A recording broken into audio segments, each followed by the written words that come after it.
Então, a gravação foi iniciada. Essas aulas vão ser todas gravadas, tá? Vou disponibilizar para vocês na verdade, vocês participando aqui da reunião, vocês já vão ter o link para a gravação, tá? Mas muitos alunos reclamam da dificuldade de acesso no próprio OneDrive, no compartilhamento do Teams. Então, sempre baixo e acabo jogando também no YouTube. Então, lá no Canvas, tá? Eu já coloquei o link dessas aulas. Eu vou colocar também o link para uma playlist onde eu vou botar todas as aulas gravadas. Então, se quem quiser rever alguma coisa, fica à vontade para rever lá. Outra coisa, eu estou com o chat aberto numa outra tela, mas fica um pouco difícil ficar olhando toda hora para o chat. Então, vou estar controlando a tela onde eu vou estar apresentando os slides e olhando para o chat. Eu não preciso fazer pergunta só pelo chat, né? Se quiser interagir, tá? Falar, não tem problema nenhum. Abre o microfone, fala. Tá, gente? Vamos procurar interagir como a gente interagiria numa sala de aula. Tá? Então, fica para vocês ficarem à vontade aí. Bom, então, podemos começar aqui. Tá? Então, a gente vai ver aqui, disciplina redes de computadores. Né? E começar aí com a parte introdutória de redes. Né? Nessa parte introdutória de redes, falar um pouquinho sobre redes, justificar para vocês redes de computadores, por que a gente está vendo redes de computadores, né? Como que se chegou em rede de computadores, qual a sua importância.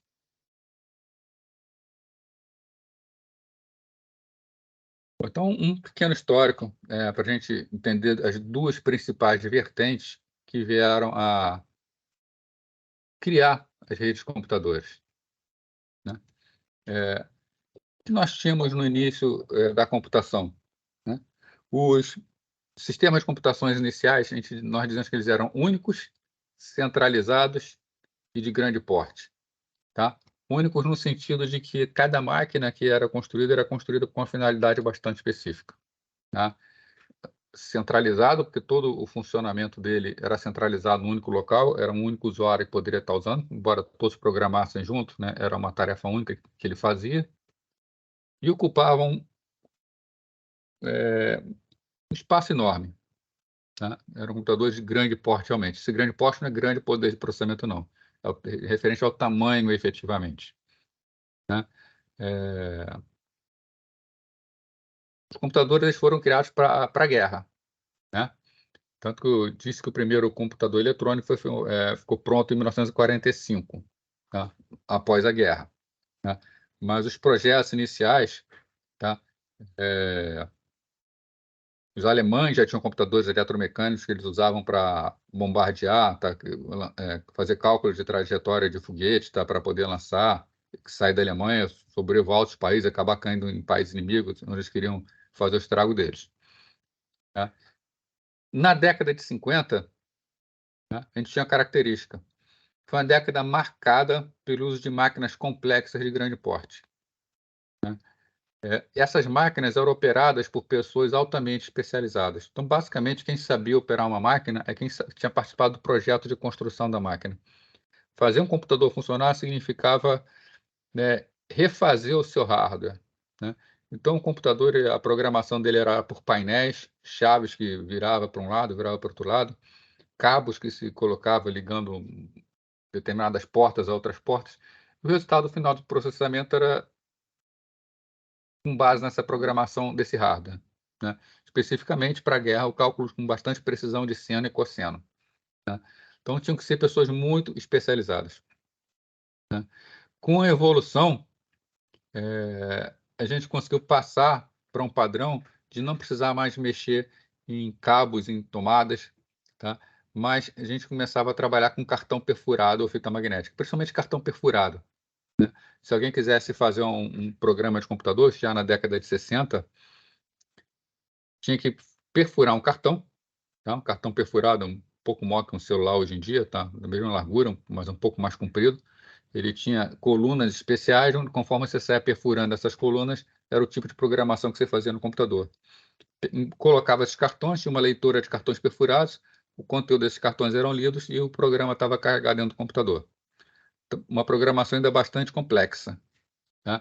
Que a gente chamava de processamento em batch, onde a gente entregava o trabalho que tinha que ser feito, o trabalho era executado. Basicamente, sem interação entre usuário e máquina.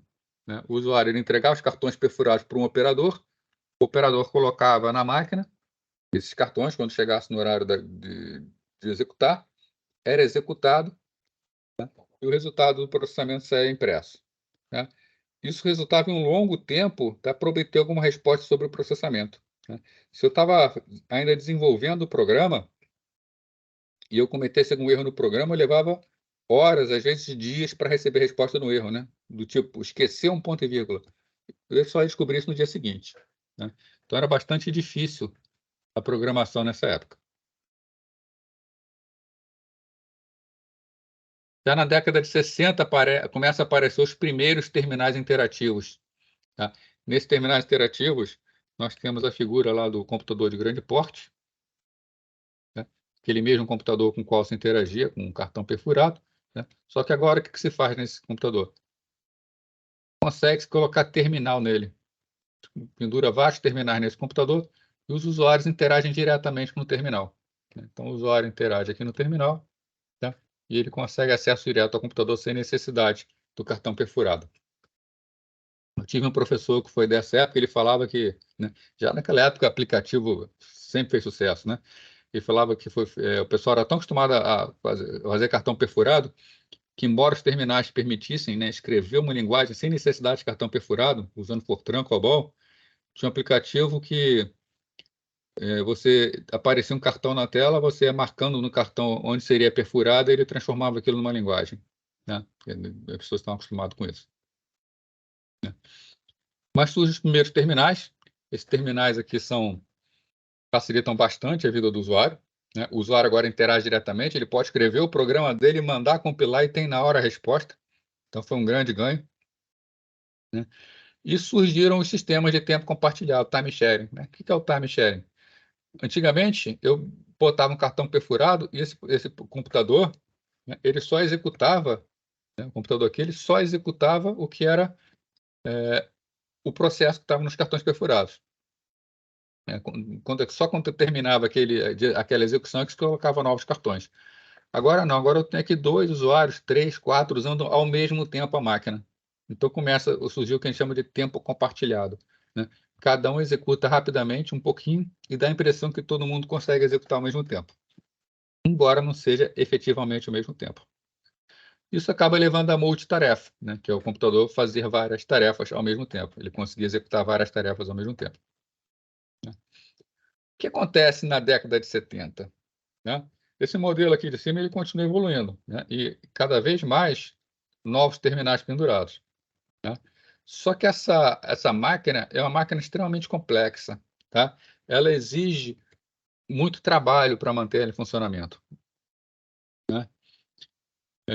Houve a invenção do transistor, né? O transistor ele permitiu criar máquinas extremamente pequenas. Essas máquinas de grande porte aqui eram máquinas com válvulas, né? Os transistores vieram a substituir as válvulas, tá? O transistor ele é mais rápido que uma válvula, ele é muito menor que uma válvula, ele consome menos energia que uma válvula e praticamente não queima. Enquanto uma válvula, com certa facilidade, a gente pode queimar, né? Com isso, com a invenção do transistor, né, houve o que a gente chama de distribuição do processamento. Várias máquinas menores foram compradas. Então, no lugar de você comprar um computador grande e comprar vários terminais, você compra vários computadores pequenos, né? Cria o tal do microprocessador, né?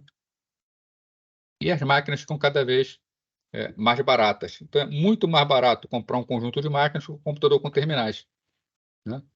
Com isso acontece o que a gente diz, né, que houve uma instalação de uma grande base computacional, muitos computadores instalados, né? E nós vemos aqui agora uma dificuldade que já aparece nessa época, né? Antes eu tinha uma impressora, né, tá aqui o desenho de uma impressora.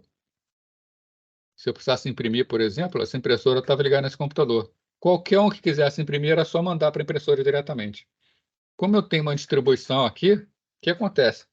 Se cada usuário desse precisar imprimir, né, essas máquinas aqui,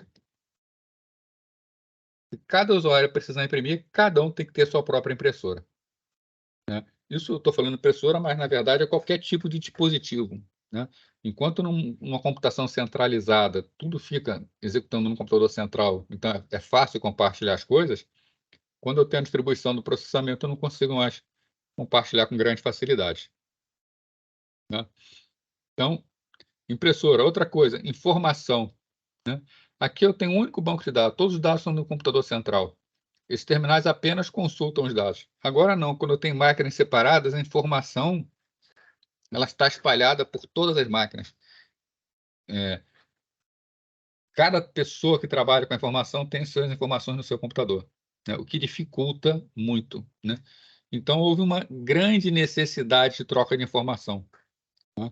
Isso levou o quê? A uma necessidade de interconexão, tá? Então, surge uma necessidade de criar algo, esse algo é a rede, que liga todas as máquinas, né? Não continuamos mais com o modelo centralizado, né? O modelo centralizado tinha uma máquina central que tinha tudo. Agora continua distribuindo, só que nós temos uma rede ligando essas máquinas e a gente pode, né, numa máquina da rede, numa máquina qualquer, ou então até num equipamento especial, colocar uma impressora também, né, compartilhando periféricos. Então, as redes nascem como uma necessidade, tá? Foi uma evolução natural da computação, com essa distribuição desse processamento, com várias máquinas com informações que necessitavam ser compartilhadas, periféricos caros que precisavam ser compartilhados, tá? Então, começam a surgir as redes como uma solução para esses problemas que estão acontecendo, tá? Isso foi uma vertente, necessidade de compartilhamento e interconexão, tá? Uma outra vertente também de redes de computadores, tá, que existe na atualidade, tá, é a busca por desempenho, tá, que sempre impulsionou novas arquiteturas. Nós procuramos ter máquinas cada vez mais rápidas. Estamos sempre com mais necessidade de processamento. Cada vez estamos inventando processamentos que necessitam de máquinas mais poderosas, né? Em arquitetura de computadores, vocês estudam a arquitetura de von Neumann, né? A arquitetura de von Neumann é um marco na computação que o von Neumann ele formaliza como deve ser o funcionamento do computador, né? Basicamente, o que o von Neumann fala é que eu preciso de uma unidade de controle e uma unidade lógica e aritmética. Isso hoje em dia virou um microprocessador, tá? Então, esse microprocessador, que tem uma unidade de controle e uma unidade lógica e aritmética, ele acessa dados que estão em memória, tá? E recebe novos dados positivos de entrada e manda esses dados para o mundo exterior por intermédio de dispositivos de saída. Então, ele estrutura um computador dessa forma. E ele fala que essa máquina, para processar, tem que buscar uma informação na memória, processar e gravar o resultado. Depois, busca a próxima, processa e grava o resultado. Então, instrução a instrução, tá? Essa arquitetura de von Neumann, nela, as instruções, a proposta é que sejam executadas sequencialmente, como num programa tradicional. Eu tenho aqui um programa que tem instrução uma após outra, eu desço e vou executando as instruções na ordem. É como a gente programa ainda de forma tradicional. Essa arquitetura, tá, ela é perfeita para a maneira como os programas eram desenvolvidos, tá? Só que, tá, avanços na tecnologia de integração de circuitos provocaram uma grande revolução dos sistemas, principalmente no tocante ao custo. A gente consegue fazer coisas muito melhores no hardware a um preço baixo, tá? Então, foram propostas, feitas algumas propostas para limitar, para contornar essas limitações propostas por von Neumann, tá? Uma delas é a que a gente chama de UCP com múltiplas unidades funcionais, tá? Na máquina de von Neumann, a gente pega uma instrução, executa aquela instrução, termina, grava o resultado e só aí parte para a próxima, tá? Então, se eu tenho no meu programa alguma coisa do tipo, aqui, ó, A igual B mais C, e na linha de baixo eu tenho D igual E vezes F. Como funciona na máquina de von Neumann? Primeiro executa a operação B mais C e armazena em A, depois executa a operação E mais F e armazena em D. Numa máquina como... Agora, a gente repara o seguinte aqui, ó. Essas operações elas são independentes. Na verdade, eu poderia até executar primeiro de baixo, fazer primeiro D igual a E vezes F, depois A igual a B mais C. Não há dependência entre elas, tá? Como não há dependência entre elas, né, uma arquitetura com múltiplas unidades funcionais, ela tem somadores, multiplicadores, divisores, subtratores, tudo em paralelo, tá? Várias unidades podendo executar paralelamente essas ações. Então, poderia ter, por exemplo, um somador, né? E aqui na entrada entra B e entra C, e sai como A o resultado da soma. Mas eu posso também ter uma unidade funcional que é um multiplicador. Aqui entraria F e me sairia D. E tudo isso aqui pode executar em paralelo, não tem necessidade de ser executado uma após outra. Então, por que a gente cria isso aqui? Para poder paralelizar funções. Se eu crio compiladores inteligentes, os compiladores podem detectar instruções que podem ser executadas em paralelo e paralelizar essas instruções dentro do processador, né? Com isso, o funcionamento da máquina acaba sendo mais rápido, né? Outra variação é a chamada máquinas pipeline. A máquina pipeline é o seguinte: um ciclo de instrução ele pode ter vários estágios, tá? Para eu executar uma instrução, eu primeiro tenho que buscar a instrução na memória. Então, primeiro, passo 1, buscar a instrução, fazer a busca. Passo 2, decodificar a instrução, descobrir o que aquela instrução faz. Se essa instrução precisa de operandos, do passo 3, eu preciso buscar os operandos, por exemplo, a soma. A igual a B mais C. Eu decodifiquei e descobri que a operação é de soma. Tem que buscar B e C para somar. Só no quarto passo é que a instrução vai ser executada. E depois da execução, num quinto passo, eu gravo o resultado da instrução em memória novamente. Então, foram feitos 5 passos. Cada um desses passos é feito por uma parte diferente do processador. O que quer dizer que, se eu for executar apenas uma instrução, aqui, considerando uma máquina de 5 estágios pipeline, eu vou estar um estágio funcionando e os outros 4 parados. Quando vai para o estágio 2, só o estágio 2 funciona, os outros estão parados. Então, a máquina passa com a maior parte do processador, sua capacidade de trabalho, seus estágios paradas, né? Então, a ideia é, se eu tenho instruções em sequência A, B, C, D, E, por aí vai. Qual é a ideia da máquina pipeline?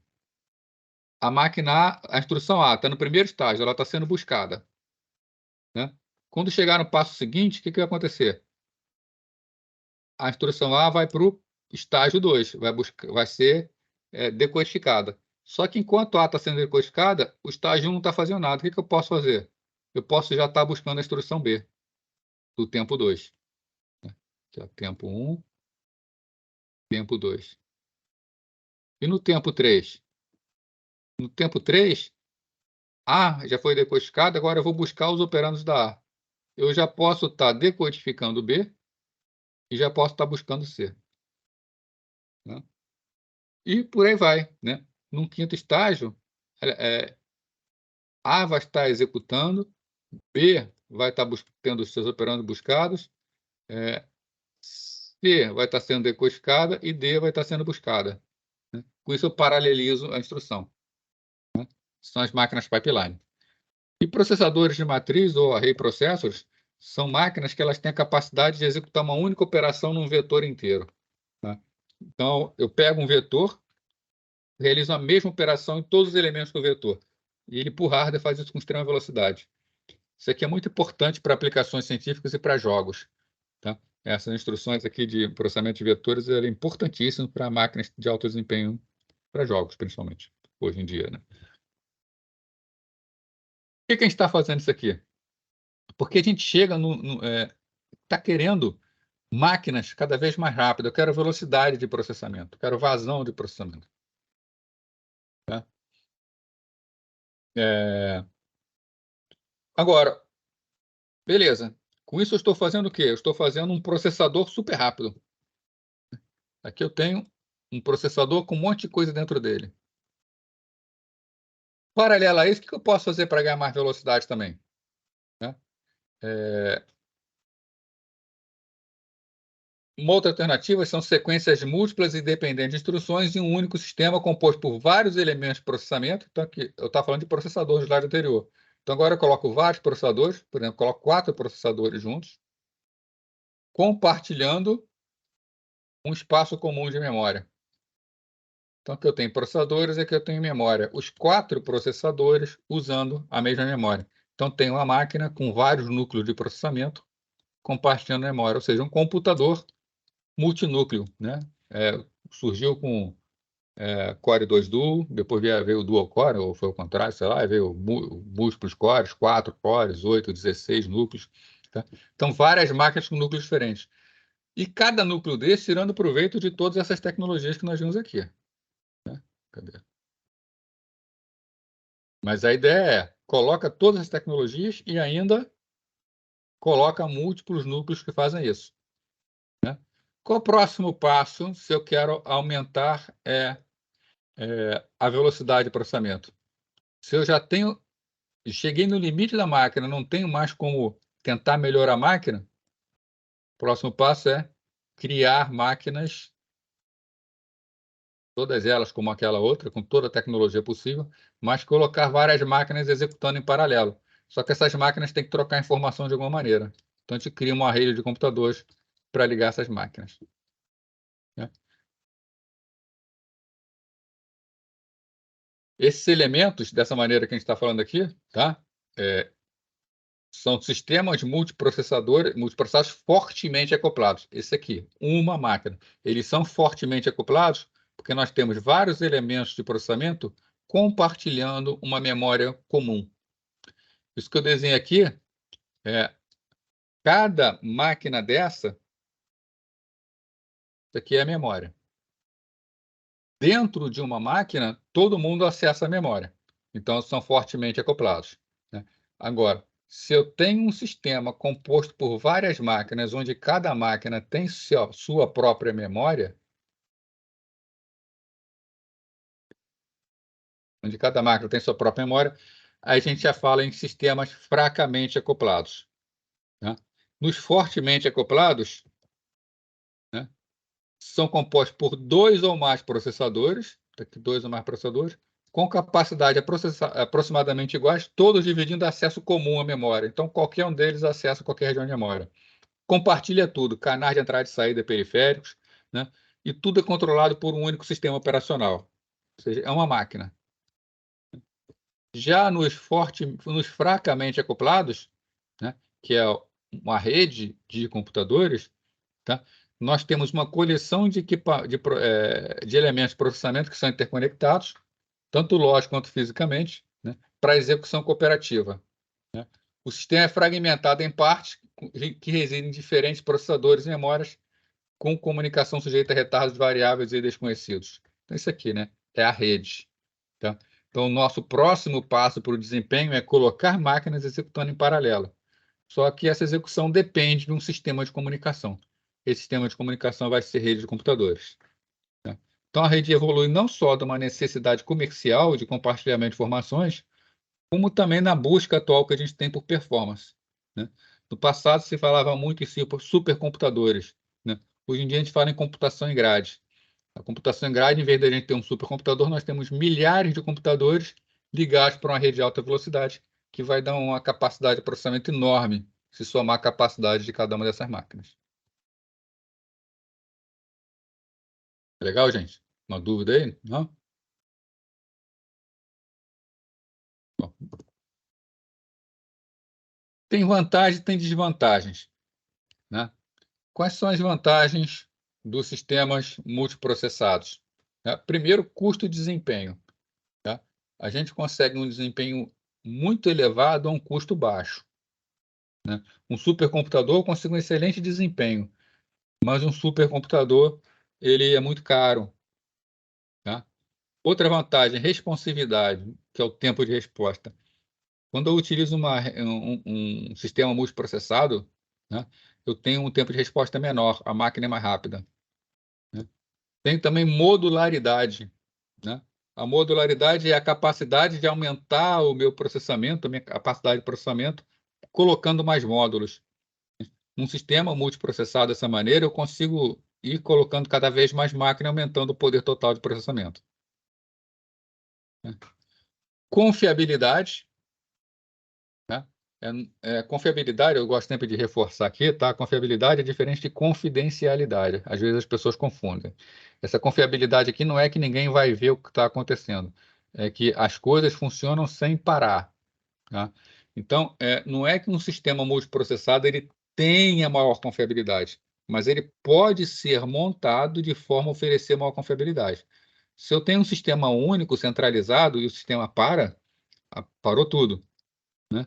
Já num sistema multiprocessado, se eu tenho problema num processador, eu posso ter um sistema que ele é construído de maneira que os outros assumem o lugar desse que parou, né? Dessa forma, o sistema passa a ser mais confiável.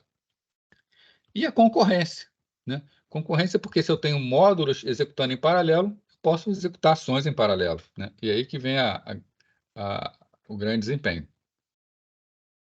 Tem também algumas desvantagens, né? Dos sistemas processados. A gente pode destacar algumas desvantagens, né? O desenvolvimento do software é mais complexo e mais caro. É muito mais difícil fazer programação, tá?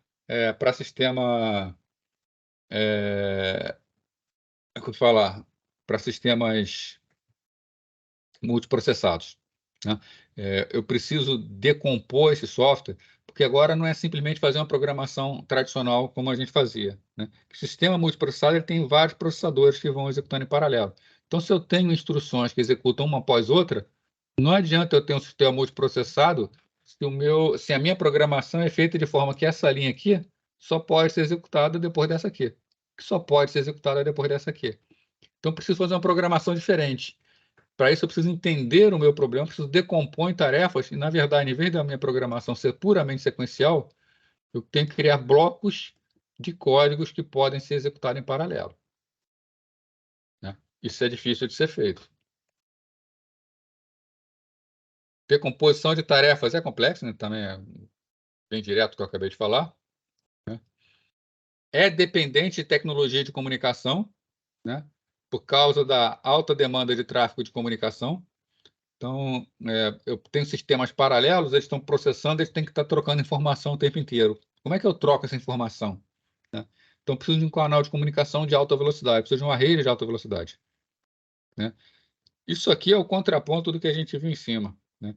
A gente falou de confiabilidade, né? Que um sistema ele pode ser feito para ser confiável, mas se ele não for feito para ser confiável, acontece aqui, ó, falha, um processador pode interferir em outro,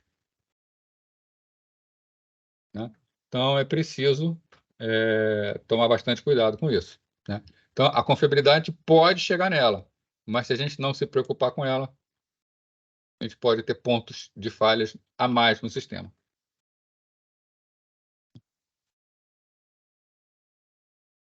Bom, então nós temos o seguinte, né? O que diferencia uma máquina de arquitetura distribuída de uma rede de computadores, né?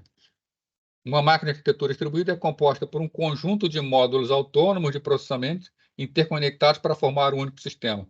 Então, quando a gente fala numa máquina de arquitetura distribuída, a coisa parece como se fosse algo único, um sistema único. O usuário, quando vai interagir com esse sistema, acha que é uma máquina só, mesmo sendo uma máquina distribuída, né?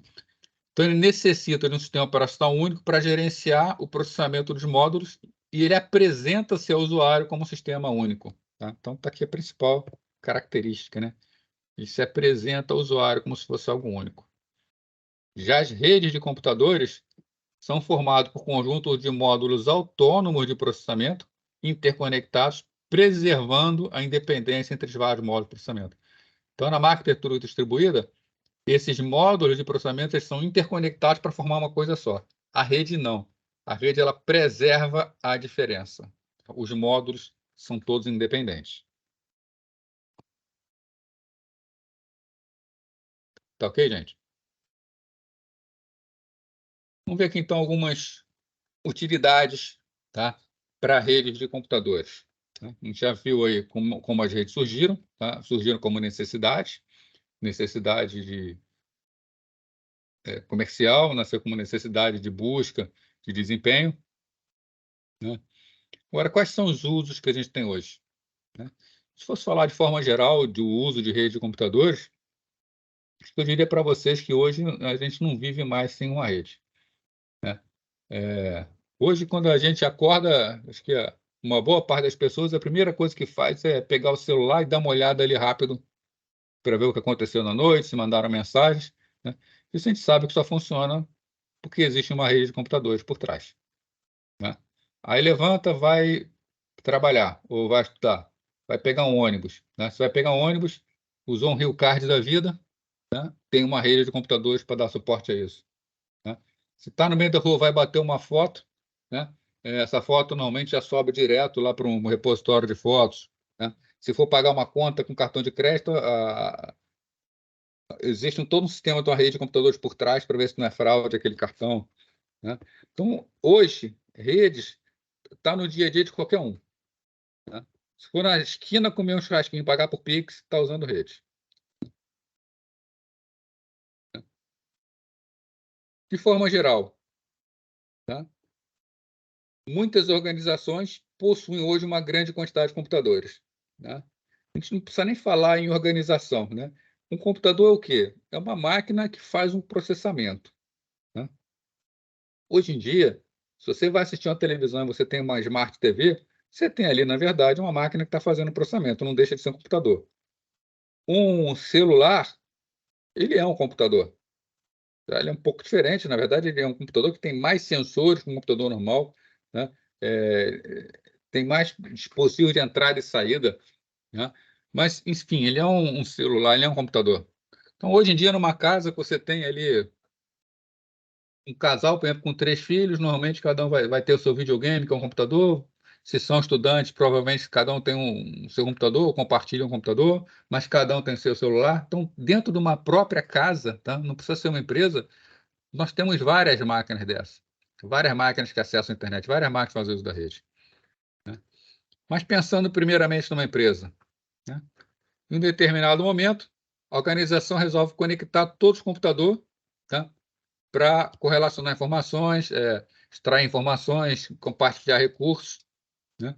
Então, o compartilhamento de recursos é um uso bastante atual hoje para redes. No escritório, atualmente, a gente costuma ter o quê? Uma única impressora compartilhada por várias máquinas. Então, um exemplo de compartilhamento de recursos, né? Também no escritório hoje, a gente costuma ter um repositório central onde ficam as informações que as pessoas trabalham, né? Compartilhamento de informações, né? No caso de organizações pequenas, tá? Vários computadores em um escritório, um edifício, também é algo bastante comum, né? Então, o uso das redes, tá? É bastante disseminado. Em organizações maiores, por exemplo, um funcionário sai a trabalho, vai para uma outra cidade, tá? Ele vai continuar trabalhando, né? E a rede é que vai dar o suporte para isso para ele, tá? Então, hoje em dia, acessar sistemas corporativos, né? Trabalhar de casa, algo que ficou bastante comum com pandemia, né? Só funciona por causa de rede de computadores. E com relação às pessoas, né? Rede de computador oferece um meio de comunicação eficiente, tá? Entre funcionários de uma organização, né? É, E-mails, é, informações como WhatsApp, Telegram e outros aplicativos que permitem uma comunicação muito rápida por pessoas em qualquer lugar do mundo, né? Então, correio eletrônico, documentação online, para acessar manuais online, fazer videoconferências, a parte de gerenciamento eletrônico de documento, tudo isso permite uma comunicação bastante eficiente, né? Hoje em dia, uma empresa que não está em rede pode estar perdendo bastante da sua capacidade, né? Outra atividade é a capacidade de realizar negócios eletronicamente, tá? Negócios eletrônicos é negócio entre empresa e empresa. Por exemplo, montadora de carros. Montadora de carros, elas, quando vão montar, fazer sua produção de carro, não sei quantos carros faz no dia, mas vamos supor que façam uns 200 carros no dia. Precisa de 800 ou 1.000 pneus, dependendo se vai ter step ou não. Precisa de sistema de injeção eletrônica, precisa de cabeamento, precisa de chapas, precisa de tinta, precisa de uma série de coisas para poder montar o carro, né? As empresas não fazem mais pedidos por troca de papel e fica ligando para poder solicitar a entrega desse material todo. Uma empresa, como uma montadora atualmente, ela faz o planejamento da montagem dos carros dela e os próprios sistemas da empresa já fazem contato com seus fornecedores, já providenciam toda a entrega eletronicamente, tá? Não tem que ficar pessoa ligando para pessoa, né? E também o uso de comércio eletrônico, né? O comércio eletrônico ele é uma realidade.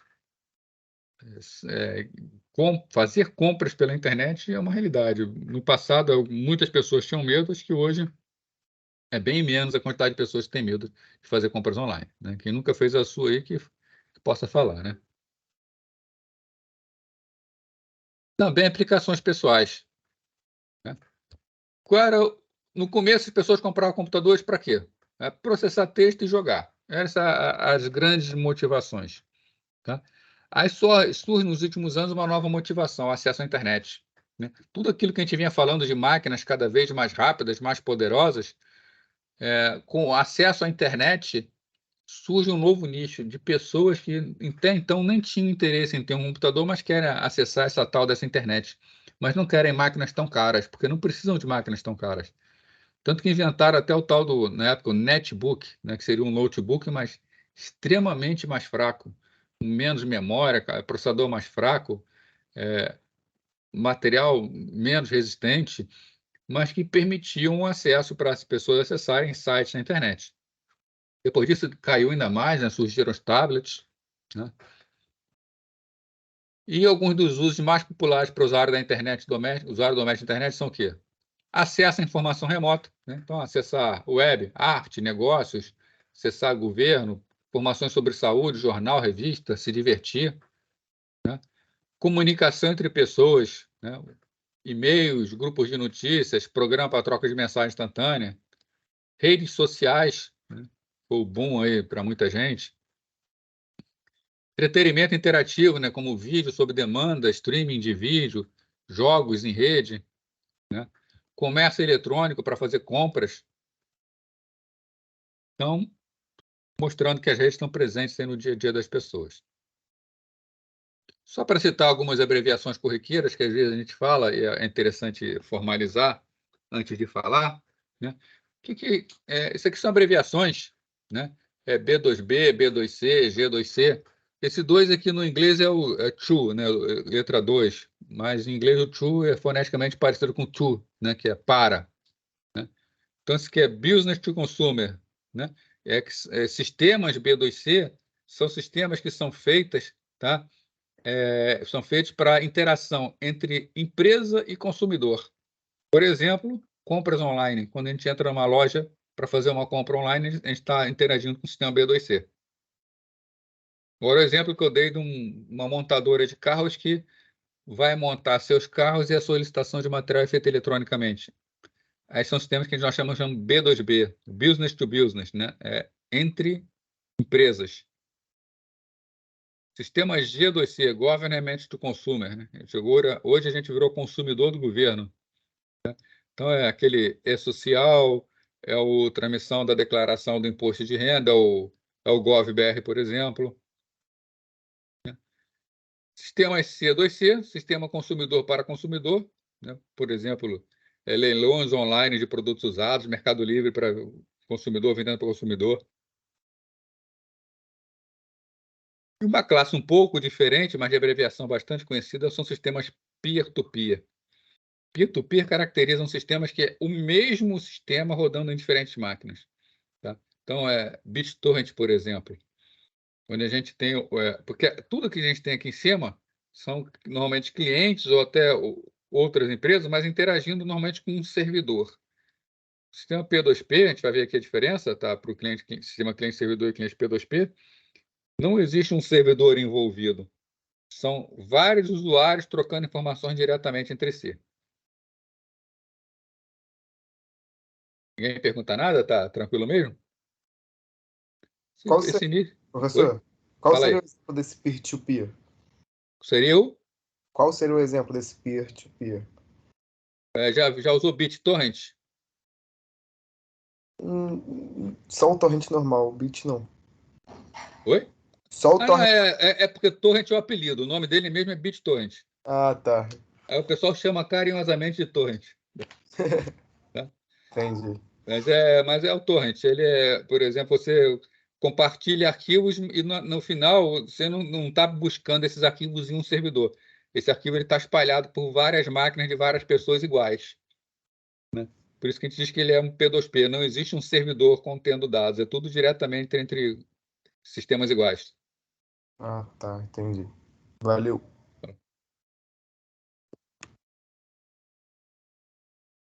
Vamos a mais algumas aplicações básicas aqui, né? Bom, então isso aqui a gente já discutiu bastante, né? Uma das aplicações mais básicas que tem é simplesmente permitir o compartilhamento de um periférico mais caro entre diversos microcomputadores, né? Então, a rede serve para conectar equipamentos, né? Um detalhe, servidores, a gente vai definindo que são servidores, tá? Mas vocês, obviamente, já sabem, né? Eles distinguem-se dos demais equipamentos de rede por disporem de hardware ou software específicos.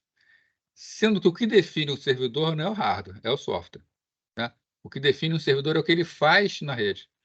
Só que ele é uma máquina tão importante que, normalmente, a gente compra hardware especial para ele, né? Um hardware com maior capacidade, com redundância, né? Então, a gente acaba vendo lá, hardware servidor, né? Quando a gente vai comprar um computador, esse aqui é um computador para ser servidor. Nada impede que eu instale um Windows 10 nele e use como um desktop. Só vou estar usando uma máquina caríssima para algo bastante simples. Também nada impede que eu pegue um software servidor e coloque numa máquina simples. Só que eu corro riscos dessa máquina simples não aguentar esse processamento todo.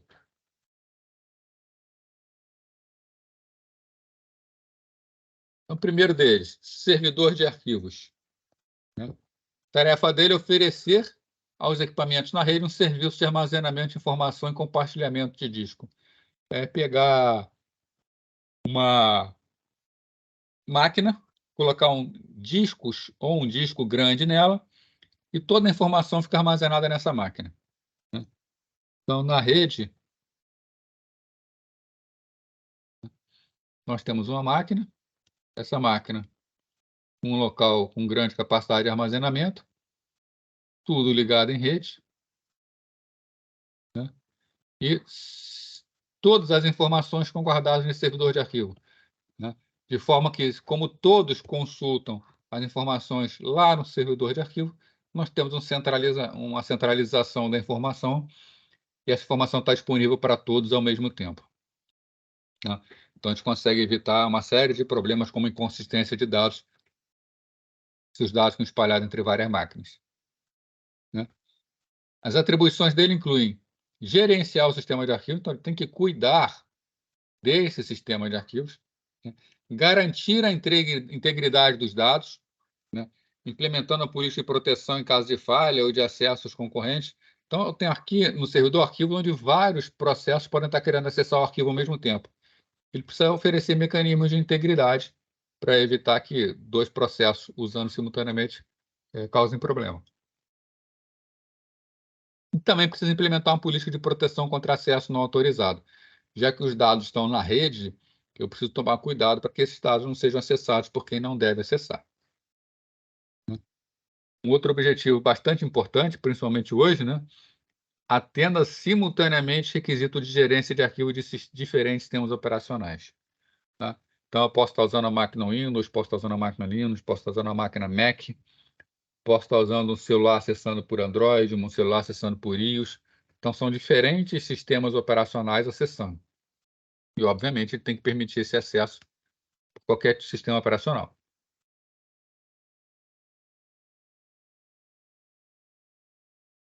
Teoricamente, nós temos 3 modos distintos de acesso, né?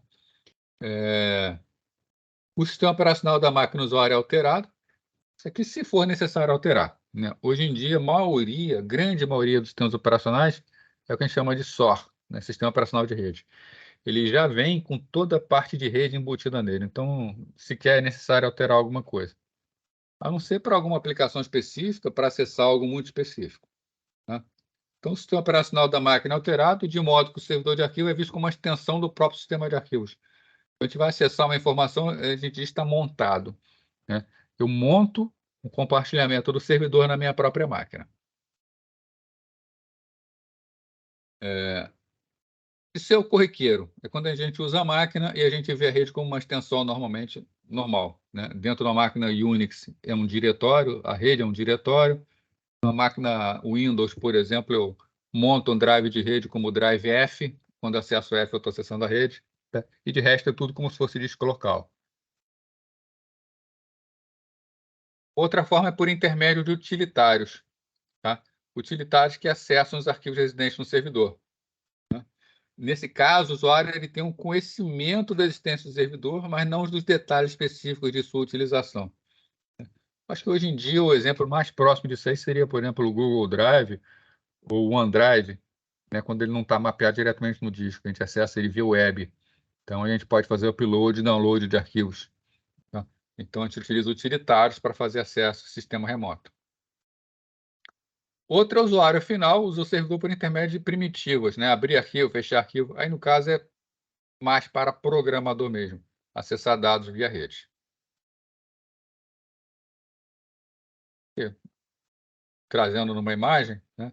Eu tenho um servidor, todas as pastas estão no servidor, né? E os usuários acessam as pastas. Cada usuário acessa a pasta como se fosse tudo local. Tá? O usuário está vendo tudo local, esse usuário está vendo tudo local. Tá? A gente percebe aqui que esse usuário aqui, ele, por exemplo, não tem acesso à pasta specs. Essa pasta aqui está protegida contra acesso por ele. Tá? Mas ele consegue acessar outras pastas. E o servidor fica gerenciando isso tudo e o usuário usa como se fosse local.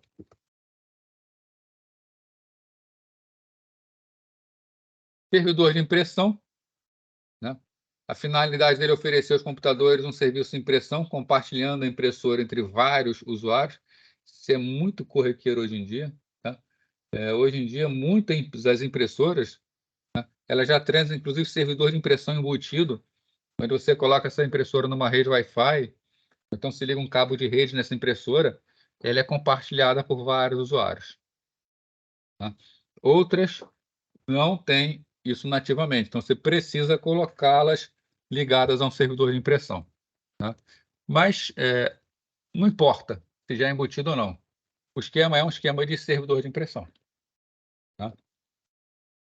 Então, a forma mais simples de implementação de servidor de impressão é baseada na pré-alocação de impressora. Existem servidores que são muito primários.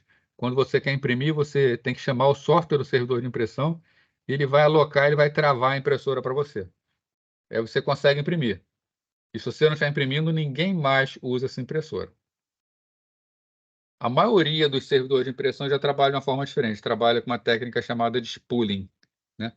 Na técnica de spooling, o servidor de impressão ele é quase como um servidor de arquivos, mas ele recebe arquivos de impressão. Você manda imprimir na sua máquina localmente, o seu driver de rede local gera um arquivo, esse arquivo é enviado para o servidor de impressão, e quando chega totalmente para o servidor de impressão, esse arquivo é impresso. Ninguém trava a impressora. Né? Então, a impressora não pertence ao usuário, ela pertence a uma impressão específica. Né? Então, o computador simplesmente envia aquilo que deseja imprimir, né? E o servidor de impressão, né, vai esperar que a impressora esteja disponível e vai imprimir esse texto. Terceiro modo de implementar é manter os arquivos de spooling no servidor de arquivos e apenas indicar seu servidor de impressão. Né? Mas isso também é mais raro de acontecer. Para quem nunca viu um servidor de impressão externo, isso aqui, ó, um servidor de impressão USB, onde ele tem uma portinha onde ele recebe a alimentação, um cabo de rede ligado numa outra porta. Aqui atrás tem uma porta USB. Né? Então você coloca ele na rede, via porta de rede, e coloca a impressora na outra parte. Quando você quiser mandar imprimir alguma coisa em rede, você manda para o carinha aqui, que ele manda para a impressora. Aqui é um parecido, só que é o Wi-Fi. Em vez de ser uma porta Ethernet, é uma rede sem fio. Porta USB para ligar na impressora.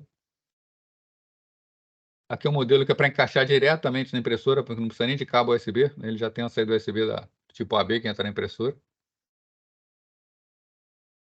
É o mais antigo do mesmo modelo que o anterior.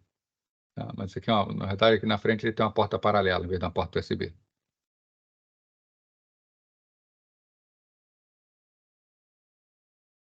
Então, se alguém tem uma impressora, quer colocar, não é uma impressora de rede, quer colocar em rede, só comprar um equipamentozinho desse aí e colocar. Compartilhamento de software. Tá? Hoje, tem um fator que pesa muito na manutenção no sistema computacional, que é a atualização periódica de licença de software. Licença de software, dependendo do tipo de software, ela é muito cara. Tá? E, às vezes, a gente precisa de algumas dessas licenças e não tem dinheiro e não vale a pena para comprar, para colocar em todas as máquinas. Imagina uma situação de um local de trabalho que tem 50 máquinas, e que existe uma estimativa de que, no máximo, 10 pessoas usam determinada licença ao mesmo tempo. Tá? A gente tem algumas soluções para isso. Né? Então, eu tenho aqui, vou botar aqui, 50 máquinas, tá? Mas, num determinado momento, no máximo, 10 usuários estão utilizando aquela licença daquele software. Então, quais são as minhas possibilidades? Comprar 50 licenças para botar nas 50 máquinas. Essa é a primeira alternativa, mas ela é muito cara. Tá? Tem software que é caro demais. Os softwares de engenharia são caríssimos. Né? Outra possibilidade, já que no máximo 10 pessoas vão usar, eu compro 10 licenças e instalo as 10 máquinas. Quando a pessoa quiser usar essa máquina, quiser usar essa licença, ela vai numa máquina que tem essa licença. Melhora em termos de economia, mas aí você tem máquinas que vão forçar uma certa rotatividade. A pessoa, para usar, ela vai ter que ir para a máquina, parou de usar, vai ter que sair da máquina. Isso atrapalha também um pouco a parte de produtividade. Né? Uma solução muito utilizada é o chamado servidor de licenças. Né? No servidor de licenças, como funcionaria? Eu tenho 50 máquinas, eu instalo os softwares nas 50 máquinas. Tá? Só que eu só compro 10 licenças. Essas licenças, elas não são instaladas nessas 50 máquinas. As licenças são instaladas numa máquina especial chamada servidor de licenças. Sempre que alguém de alguma dessas máquinas quiser usar o software, ele abre o software. O software vai no servidor de licenças, pega uma licença e usa. Né? Acabou de usar, devolve a licença para o servidor de licença. Assim a gente consegue colocar menos licenças, tá? E consegue todo mundo utilizar, levando a uma economia muito grande. Então, a gente pode adquirir um número menor de licenças e instalar no servidor. Quando for necessário, basta buscar a licença no servidor. Então, a gente só precisa adquirir a quantidade estimada de licença. Outra aplicação para a rede de computadores é correio eletrônico, né? Troca de mensagens. Essa parte eu vou até pular, porque acho que não faz sentido ficar falando para o pessoal de computação como funciona um correio eletrônico. Né? Mas se é um sistema onde cada usuário tem a sua caixa postal, manda uma mensagem, cai lá e depois a pessoa vai ler. Servidor de banco de dados. Vamos voltar àquela situação do servidor de arquivos. Então, tem aqui um computador. Né? Então, vamos lá. Todos os dados estão numa grande massa de dados nesse computador. Eu tenho outras máquinas ligadas em rede. Tudo isso ligado em rede.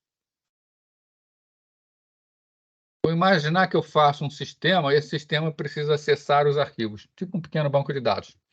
Só que os arquivos estão todos numa determinada máquina, no servidor de arquivos. Cada vez que eu for processar alguma coisa, se essa máquina for fazer um processamento, o que ela vai fazer? Ela precisa consultar o servidor de arquivos.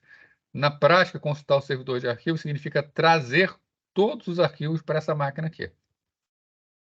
Tá? Então, se o meu arquivo tem lá, vou botar algo que não é tão absurdo não, tá? Uma grande base de dados lá, tem 50 gigabytes de informação. Significa, para esse programa fazer uma consulta dessa máquina, ele vai precisar filtrar em 50 gigabytes. Tem que trazer para cá os 50 gigabytes para filtrar a consulta. Se eu tenho 3 máquinas fazendo ao mesmo tempo, pela rede vão passar 150 gigabytes a cada vez que eu rodar uma consulta. Sempre que eu rodar a consulta, está passando. Isso acaba não sendo muito bom. Um servidor de banco de dados, ele tem a capacidade de realizar essas consultas. Então, se essa minha máquina ela quer realizar uma consulta, o que ela faz? Ao invés dela fazer consulta nos dados, ela pede o servidor de banco de dados. Aquilo que ela quer, ela passa os parâmetros. Eu quero, nos bancos de dados, todo mundo por gênero feminino, de 22 a 25 anos, que more na região sudeste.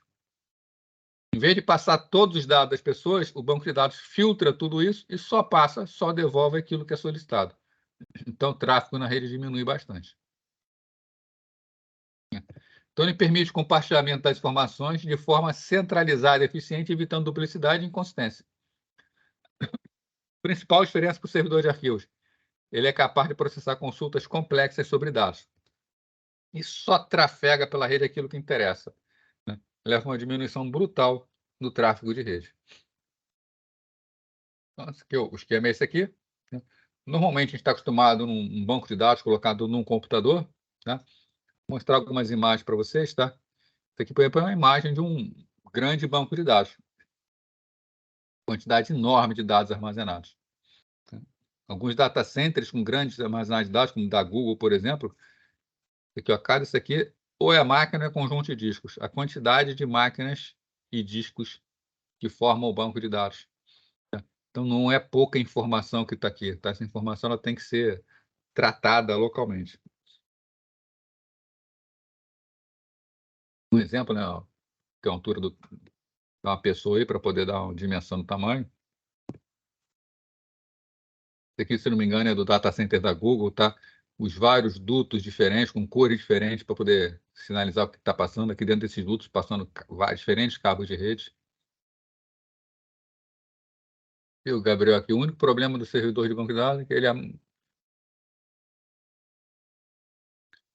é. Esse é um problema, Gabriel, está comentando, né, que o problema é que é mais caro, mas ele é mais caro, mas ele devolve muito mais também, né? A empresa tira grandes ganhos disso daí, né? Normalmente é um preço que, normalmente não, é um preço que vale a pena pagar, tá? Eles não são baratos, não. Tanto o equipamento quanto o software são caros, né? Não, sem dúvida, para a empresa, né? Agora, a Michel está perguntando também, pode armazenar quanto de dados no estudo? Aí,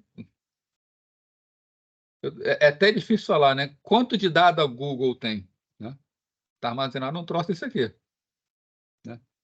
Petabytes de informação, sei lá, né? Isso aí é coisa de louco, né? Você pega todos os e-mails que todo mundo que tem no Gmail, tá tudo em servidores como esses aqui. Você pode, a princípio, a quantidade que você quiser armazenar.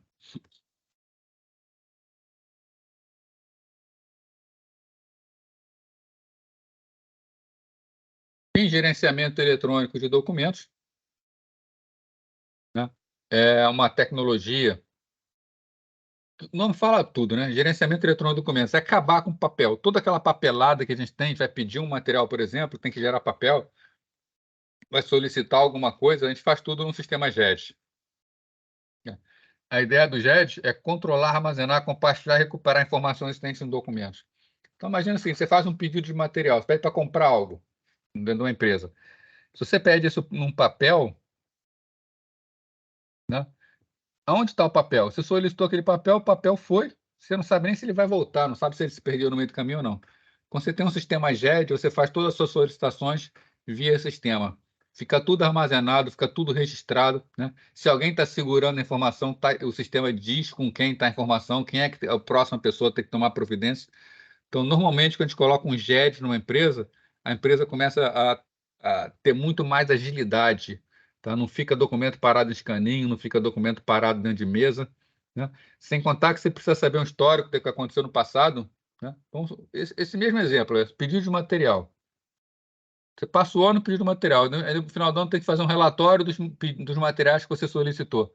Em vez de ficar olhando e-mail, pegando documento, está tudo no sistema, o sistema dá todas as informações.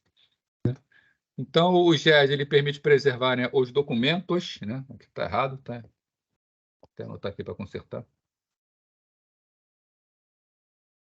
Permite preservar os documentos e organizar eletronicamente a documentação para assegurar que toda a informação esteja disponível no exato momento. Também não é um sistema barato, tá? Mas ele traz tanta agilidade para uma empresa, tá, que vale o preço também.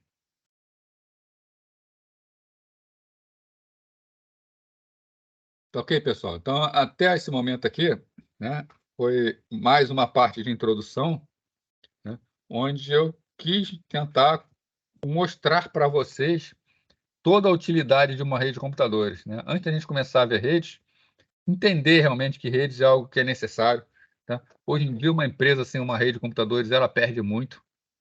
As empresas elas estão até extrapolando as redes, não são mais apenas redes internas, elas usam a internet como extensão da sua rede para ganhar dinheiro, né? Hoje em dia, a gente usa a rede a todo lugar que a gente vai, né? Antigamente, telefonia celular, por exemplo, era um canal de comunicação de voz onde trafegava alguns dados dentro. Eu não sei se vocês sabem, mas hoje em dia telefonia celular é o contrário, tá? Hoje em dia, você falar no celular, ah, aquele falar no celular é um aplicativo a mais só. Hoje, a rede de telefonia celular ela é só dado. A voz passa como se fosse dado. Tá? Então, as redes elas estão presentes no mundo inteiro para todo mundo usar e a gente usa ela diariamente, às vezes sem perceber. Tá? Muita gente usa diariamente sem perceber. Tá? Então, passar essa parte aí da motivação, tá? Vamos ver aqui definir aqui, né? O que é um modelo cliente-servidor? Né? O modelo cliente-servidor é o que a gente vai mais estudar aqui na disciplina. Gabriel botou aqui, grande parte desses sistemas que você pode construir essa infraestrutura na própria empresa. Pode, tá? Não é mais a tendência hoje em dia. Tá? No passado se fazia isso. Mas o que acontece? Hoje em dia o sistema, a empresa está muito dependente dos sistemas. Se um sistema para, a empresa para. Tá? Então você tem que garantir que não vai parar. Para você garantir que não vai parar, você precisa ter o quê? Você precisa ter coisas do tipo redundância de energia elétrica. A redundância elétrica não é só sistema de um data center, ele tem fornecedores diferentes de energia elétrica. Não é só a Light, por exemplo, como é aqui no Rio de Janeiro. Ele normalmente fica próximo a geradores de energia, de forma a ter menos risco de faltar energia. Se faltar energia, esses data centers têm geradores, eles têm grandes bancos de baterias. Então, primeiro, na verdade, entra o banco de bateria. Se a luz não volta logo, entra em ação os geradores. Tá? Geradores aí com manutenção feita o tempo inteiro. Então, para garantir que não vai ter falha, né? Redundância de comunicação. Você precisa ter internet disponível o tempo inteiro. Você precisa ter um ambiente muito refrigerado. São máquinas que podem ter sensibilidade à umidade.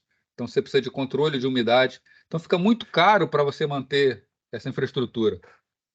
Aí, normalmente, as pessoas botam nesse tipo de data centers porque eles são, fazem tudo isso, mas é compartilhado entre várias máquinas e no final fica mais barato por máquina.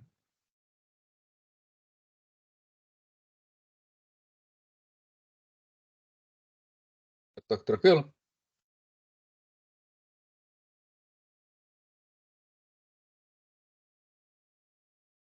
Bom, então, modelo cliente-servidor, né? Pensa num sistema de informação de uma empresa consistindo em um ou mais bancos de dados e uma quantidade de funcionários que precisa acessar remotamente. Tá? Os dados ficam armazenados em máquinas que a gente chama de servidores. Tá? E as pessoas usam máquinas que nós chamamos de clientes. Tá? No modelo cliente-servidor, todo mundo é interligado em rede e existe um papel muito bem definido entre servidor, que é a máquina que centraliza as informações e presta os serviços, e os clientes, que são as máquinas das pessoas que estão trabalhando. Eles são tecnologizados por uma rede, né? Então, é o que a gente chama de modelo cliente-servidor. Um modelo diferente desse, né, o principal contraponto dele é o peer-to-peer, onde não existe a figura de servidor, onde todos compartilham informações igualmente. Tá? Normalmente, em rede, o mais comum são sistemas cliente-servidor. Aí ele perguntou se a aplicação local não é mais rápida. Isso depende muito do sistema. Se você vai, por exemplo, são sistemas que trabalham com bancos de dados, você tem que fazer o acesso ao banco de dados. Então, se o seu banco de dados estiver num data center, onde você tem máquinas especiais, tem caminho de dados especializado para facilitar o uso do banco de dados, fica ficando mais rápido.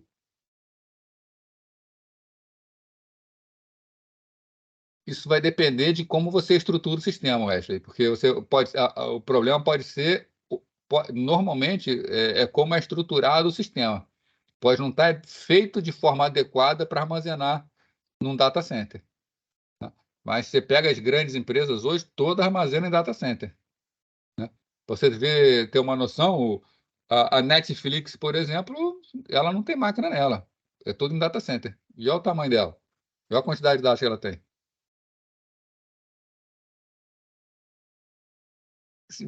Gabriel está perguntando de blockchain.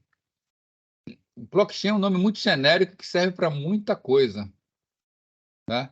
É até difícil dizer. Depende do que você está pensando como blockchain. Né? Que o blockchain, na verdade, ele nasceu como criptografia, daqui a pouco começou a virar outra coisa. Né? Falar de forma geral é difícil.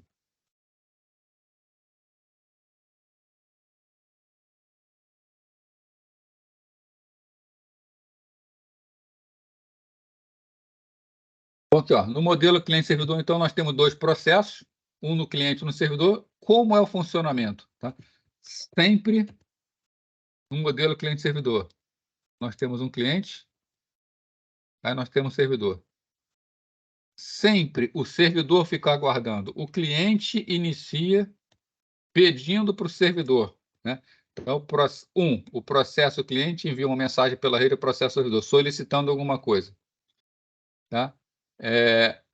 O servidor faz o processamento que o cliente pediu e depois, ao final, devolve para o cliente. Então, o processo cliente envia a mensagem, o processo cliente espera pela resposta e o processo servidor, né, recebe a solicitação, executa e envia de volta a resposta.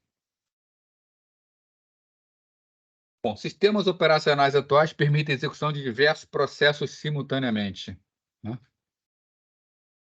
Então, uma máquina ela pode ter simultaneamente processos que são processos clientes e processos servidores. Né? Mais do que isso, o que a gente pode ter? Imagina um sisteminha web onde você tem aqui o seu navegador, seu browser. E aí você contacta um servidor web, onde tem um sistema lá de aplicação. Você está interagindo, solicita algo para o servidor web. A sua máquina é a máquina cliente, que solicitou o processamento. O servidor web é o servidor. Agora, para fazer esse processamento que você pediu, né, o servidor web precisa de um servidor de banco de dados. Né? Então, está aqui o servidor de banco de dados. O que o servidor web faz? Ele solicita ao banco de dados essa informação. Então, o servidor de banco de dados é o servidor. E quem é o servidor web? Ele é o cliente. Então, a gente vê aqui que, nesse exemplo, o servidor web ele é ao mesmo tempo cliente e servidor. Ele é cliente do banco de dados, mas ele é servidor para o browser que faz a solicitação. Tá? Então, às vezes, ser cliente, ser servidor, não é excludente. Né? Você pode estar atuando ao mesmo tempo nas duas.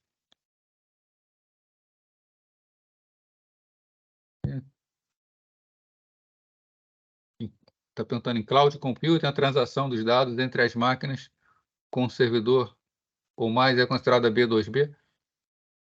A computação em nuvem não precisa ser B2B. Tá? Você tem computação em nuvem para vendas também, sistemas B2C. Então, a computação em nuvem, na verdade, hoje em dia está mais voltada a você virtualizar em data centers. Tá? Mas você pode virtualizar qualquer coisa em data center, não apenas B2B.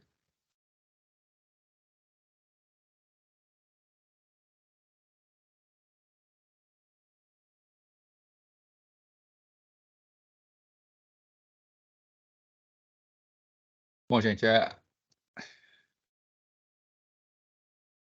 nosso horário vai até 8h20, não é isso?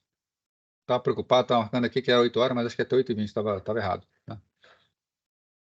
Então, eu quase que já fiquei preocupado, porque eu falei assim, mas ainda estamos em tipos de rede e não chegamos lá? Tá, então beleza, então vamos lá. Então vamos conversar agora aqui, a gente conversou sobre motivação para rede, falamos de modelo cliente-servidor, né? E quais são os tipos de rede que existe? Né? Bom, vamos então lembrar, vamos formalizar aqui o que é uma rede de computadores. Né? Uma rede de computadores ela é formada por um conjunto de módulos processadores, ou seja, um conjunto de alguma coisa que é capaz de fazer um processamento, né? que são capazes de trocar informações e compartilhar recursos interligados por um sistema de comunicação. Então, a rede são as máquinas que processam e o sistema de comunicação. Essas máquinas que processam o funcionamento, essa arquitetura deles é mais problema de arquitetura de computadores. Né? Aqui a gente vai focar muito nesse sistema de comunicação. Tá? E nesse sistema de comunicação ele é formado por um arranjo. O que é um sistema de comunicação? 3 palavras-chave aqui, né? Arranjo topológico, interligando esses vários modos de processamento através de enlaces físicos e de um conjunto de regras a fim de organizar a comunicação. Arranjo topológico diz respeito a como é o desenho de uma rede. Tá? Cada localidade, seja pela maneira como ela está espalhada fisicamente, ou seja pela forma como ela quer tratar seus dados, ela vai precisar de uma topologia diferente, vai precisar de um desenho diferente para a sua rede. Então, o desenho da rede faz parte do sistema de comunicação. Né? Fora disso, a gente tem os chamados enlaces físicos. Enlaces físicos são os meios de transmissão. Tá? Então, nós temos um desenho de uma rede. Esse desenho tem os meios de transmissão, que podem ser cabos, pode ser o próprio ar, onda eletromagnética se propagando. Né? E, muito importante, um conjunto de regras para organizar essa comunicação, que são os protocolos. Uma rede, na verdade, é uma coleção de protocolos.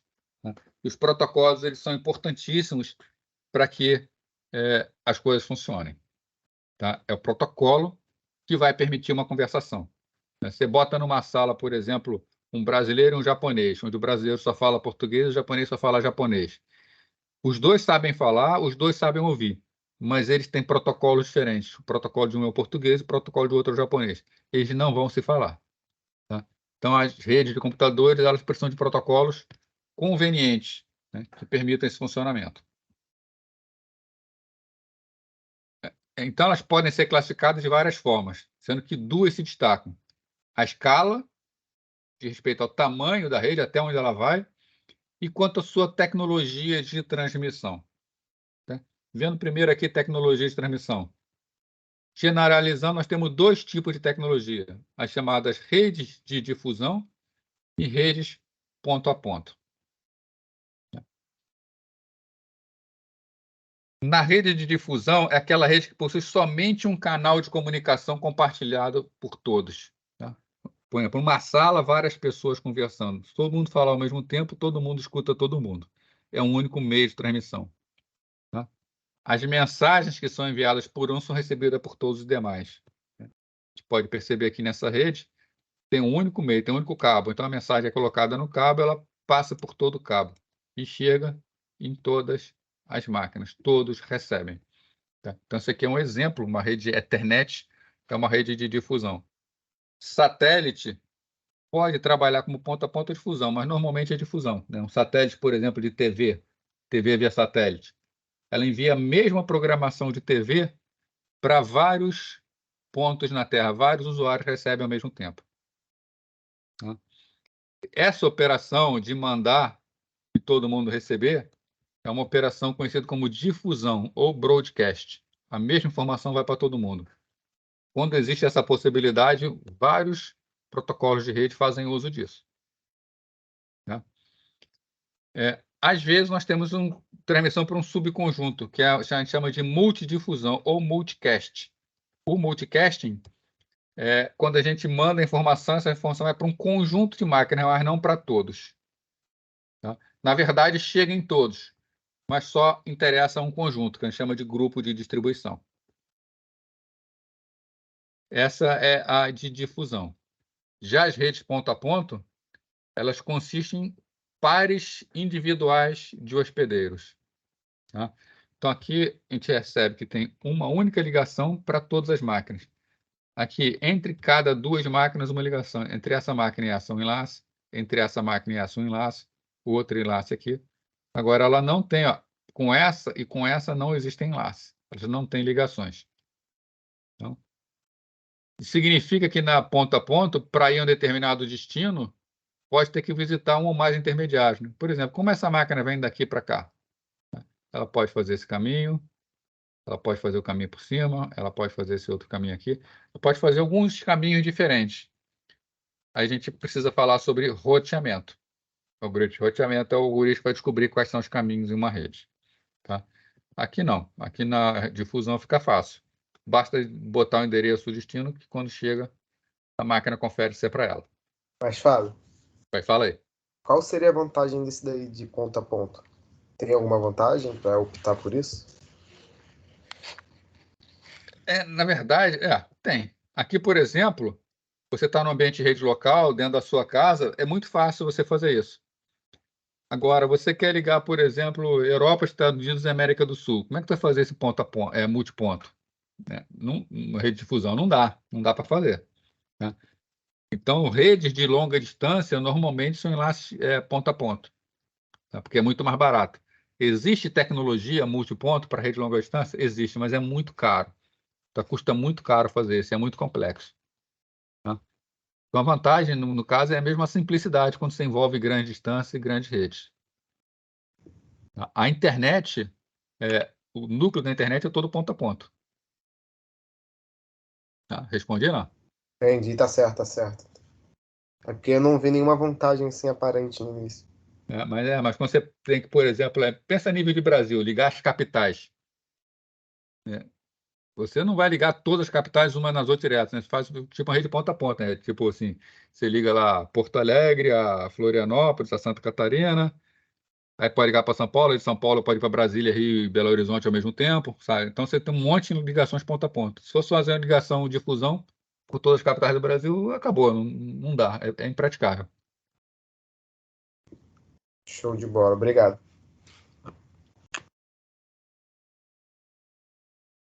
Então, redes menores, né, tendem a utilizar sistema de difusão multiponto, né? E as maiores tendem a usar sistema ponto a ponto. Como o exemplo que eu acabei de dar, né? Isso é quanto à tecnologia de transmissão. Agora, uma outra forma de caracterizar essas redes é com relação à escala, né, ao tamanho delas, até onde elas vão. Né? Aí nós temos chamadas redes locais, redes metropolitanas e redes geograficamente distribuídas. As redes locais, normalmente, são redes privadas, elas têm um dono, tá? Contínua um único edifício até um campus com alguns quilômetros de extensão. Tá? Então, normalmente, uma rede local vai até 2, 4 quilômetros, mas pode mais, tá? Tem redes locais de 20 quilômetros, tá? Continua sendo rede local. Tá? A principal característica dela realmente é ser multiponto e ter um dono. Né? Então, são amplamente usados para conectar computadores pessoais e estações de trabalho. Então, é a rede de computadores, normalmente, propriamente dita. Possui um tamanho restrito, então o pior tempo de transmissão ele é conhecido com antecedência.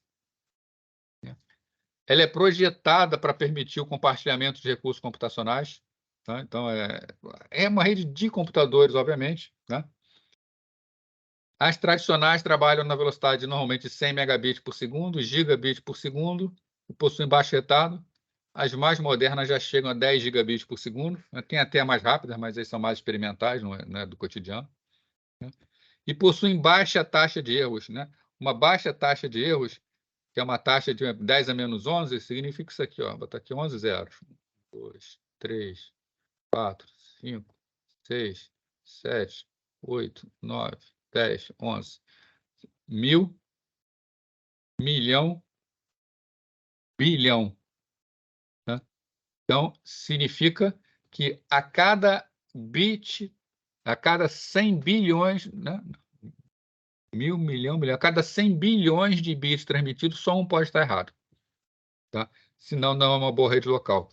Então, redes locais são altamente confiáveis. Né? É muito raro um erro numa rede local. Então, normalmente, a gente representa dessa maneira aqui, né? Uma LAN, várias máquinas ligadas. Normalmente, ocupa um prédio, né? Ou um escritório dentro de um prédio. Você tem um equipamento que vai fazer distribuição, você tem computadores, impressores, dados. Já a rede metropolitana é uma versão ampliada de uma rede local, de uma LAN, né? Podendo abranger até uma cidade inteira. Tá? ela pode ser privada, pode ser pública, né? A gente tem aqui, por exemplo, redes privadas. A NET, a da Oi, a da TIM são mães privadas, né, que prestam serviço ao público, mas elas têm um dono. A gente tem a Rede Rio, que é um anel aqui no estado do Rio de Janeiro, que é uma mãe privada, que é uma mãe pública, que pertence ao estado do Rio de Janeiro. Normalmente ele é capaz de transportar dados, voz, vídeo, está tudo junto, né? E é comum que seja associada à rede de TV a cabo, né? Então, a rede de TV a cabo, por exemplo, é um exemplo de uma rede metropolitana. Normalmente é utilizada para conectar redes locais. Então, você tem redes locais, aqui é um exemplo de uma mãe, tá? Você tem uma rede local no prédio, uma rede local no outro prédio, local no prédio. A ideia da mãe é interligar redes locais. Mas também pode interligar diretamente uma máquina internet para clientes que precisam de alta velocidade. Tá? A tecnologia é a mesma. Então, embora o mais comum seja para interligar redes, né, a gente pode interligar direto à máquina. A gente em casa, hoje em dia, nós costumamos ter rede, né? Temos um roteadorzinho em casa, celular, computador, televisão, um monte de coisa ligada nele. Então, temos a nossa rede, e a nossa rede é ligada por uma rede metropolitana dessa. Tá? Mas impede de alguém botar o computador direto ali na tomada e usar direto a rede? Nada impede. A gente tem um computador direto. Por outro lado, a rede geograficamente distribuídas, né? O Wide Area Network, né? O WAN, abrange uma ampla área, né? Com frequência um país inteiro, um continente. Na maioria delas, a gente só está interessado em linhas de transmissão, elementos de comutação. Então, é basicamente isso aqui, ó. Normalmente, vocês veem o desenho de uma rede como sendo assim, ó. Cada redondinho desse é um roteador, tá? Aí desenha assim, essa aqui é a rede metropolitana do não sei que lugar. A rede geograficamente distribuída em determinado lugar. Então, desenha essa topologia aqui, tá? Na verdade, essas bolinhas aqui são todas roteadores. Tá? A gente só costuma representar nesse tipo de rede os roteadores e as ligações entre eles. Mas é claro que cada roteador desse tem sua rede local, sua rede metropolitana também. Ele está interligando várias redes. Só que a gente costuma excluir essas redes do desenho. Só desenha os roteadores e as ligações entre eles, por simplicidade. Né? Então, a gente considera na WAN, né, as linhas de transmissões, que são os enlaces, né, são os cabos que transportam os bits nos equipamentos, e os elementos de comutação, que são aqueles elementos que conectam 3 ou mais linhas de transmissão, né? Normalmente os roteadores aqui. Então, já falei, né? Normalmente a gente tem computadores ligados aos roteadores, né? Na maioria das WANs, a rede contém mais de uma linha de transmissão, todas conectadas a um par de roteadores. Então, outra situação também comum, em instituições menores, por exemplo, é você ter uma rede local e apenas um roteador é apenas uma saída, tá? Por questões até de custos. Mas o normal, por segurança, é que um roteador tem pelo menos 2 saídas, pelo menos 2 ligações para poder, se der problema numa linha, a outra assumir. Um exemplo de uma rede geograficamente distribuída, um desenho, né? Então, a gente vê aqui, né, satélites, cabos submarinos, enlaces de micro-ondas ligando a grandes distâncias. Dentro de uma hierarquia, nós temos as redes locais. As redes locais se ligam às redes metropolitanas e as redes metropolitanas são ligadas por intermédio de redes de longa distância, sendo que redes locais também podem estar ligadas direto a uma rede de longa distância. Tá? Nada impede. Só outro tipo de desenho, né? Mostrando novamente a hierarquia, redes locais, rede metropolitana, né? Ligando a cidade inteira e uma WAN ligando 2 cidades. Mais um desenho aí, tá?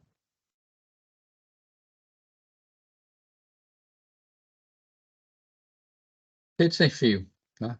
Bom, pessoal, a gente está só com 4 minutos aí, a gente não vai começar o assunto rede sem fio, tá? Eu tinha planejado ir até aqui mesmo. Né? Falar para vocês com relação à chamada também. Né? A chamada eu tiro direto pelo próprio Teams, tá? Então eu não vou ficar fazendo chamada, a gente não vai perder tempo aqui fazendo chamadas, tá? Mas eu sempre pego ela pelo Teams, né? Então, uma boa prática, se o pessoal conecta pelo próprio sistema, não faz mal, mas se entrar como convidado, prestar atenção no nome que está lá no convidado e se é um nome que eu consigo identificar na chamada. Né? Se tiver com um nome diferente, esse explotar com um nome diferente, manda um e-mail para facilitar que eu vejo que para ninguém ter problema com falta. Né? Uma dúvida aí? Querem falar mais alguma coisa? Não? Bom, então já vou botar lá no Canvas. Só queria Hoje não, mas amanhã eu já coloco lá no Canvas o endereço da playlist, já coloco também os slides todo para vocês que a gente vai utilizando aí no curso e mais informações. Tá? Só pegar lá. Ô, Fábio, Oi. essa matéria é mais teórica mesmo, né? Vai ser mais teórica. Ou A não? primeira nota vai ser um trabalho, tá? Vou passar um trabalho para vocês, mas vai ser de programação. Ah, Então tá. a gente vai fazendo, eu vou mostrar como é que se faz a programação em rede. Ah, tá, Tá? entendi. A continuação dela é laboratório de rede de computadores. Como o próprio nome fala, né? Laboratório, ela é prática. Show, obrigado. Né?